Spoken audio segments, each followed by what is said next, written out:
ये बात तब ये बात तब की है जब मैं 19 साल का था। उस टाइम मैं पार्ट टाइम जॉब करता था जो कि पिज़्ज़ा डिलीवरी का काम था। ये काम मेरे लिए काफ़ी ज़्यादा परफेक्ट था as a part time job. हमारा रेस्टोरेंट पूरे इलाके का सबसे मशहूर रेस्टोरेंट था और हमारा पिज़्ज़ा भी बहुत अच्छा था, इसलिए बहुत दूर-दूर से लोग हमारा पिज़्ज़ा खाने आते थे। एक बार रात को रेस्टोरेंट बंद होने से 10 मिनट पहले हमें किसी का फ़ोन आया। उसकी आवाज़ काफ़ी अजीब थी। उसने कहा कि मुझे एक एक्स्ट्रा लार्ज चिकन पिज़्ज़ा चाहिए, वो भी जल्दी से जल्दी, और उसका घर बहुत दूर था।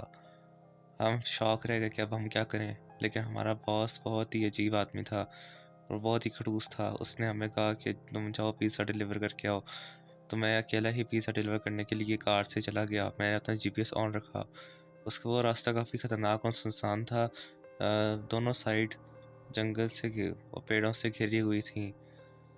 जब मैं उसके घर पहुंचा तो मैंने देखा कि उस घर की ऊपर वाली विंडो खुली हुई है। मैं समझ गया कि मैं सही एड्रेस पे आया हूँ। मैं फिर अपनी गाड़ी से बाहर निकला और फिर मैंने दरवाज़ा नॉक किया,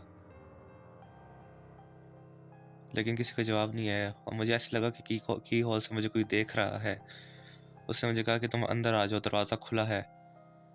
मैं काफ़ी परेशान हुआ कि मैं अंदर क्यों जाऊँ? मैं तो पिज़्ज़ा बाहर से ही देना, लेकिन मैं अंदर चला गया। वहाँ का हॉलवे काफ़ी अजीब था। वैसे लग रहा था कि वो घर सालों से बंद हो।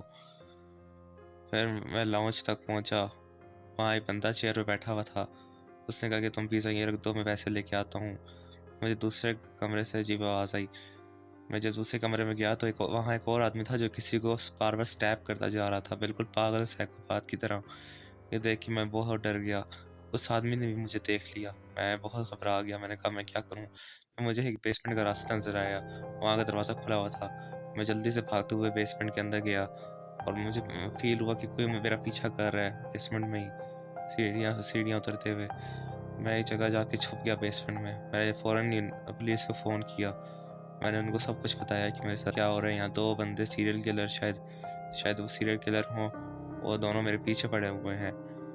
और फिर पुलिस ने कहा कि हमारे साथ लाइन में ही रहना, हम फ़ौरन पहुँचते हैं। मुझे बेसमेंट से उसी आदमी की आवाज़ आ रही थी जो मुझे कहा था जल्दी बाहर निकलो। फिर अचानक पुलिस का सायरन बजा। मुझे थोड़ी राहत मिली और फिर मैं देखा कि पुलिस उस आदमी को ले जा रहे हैं।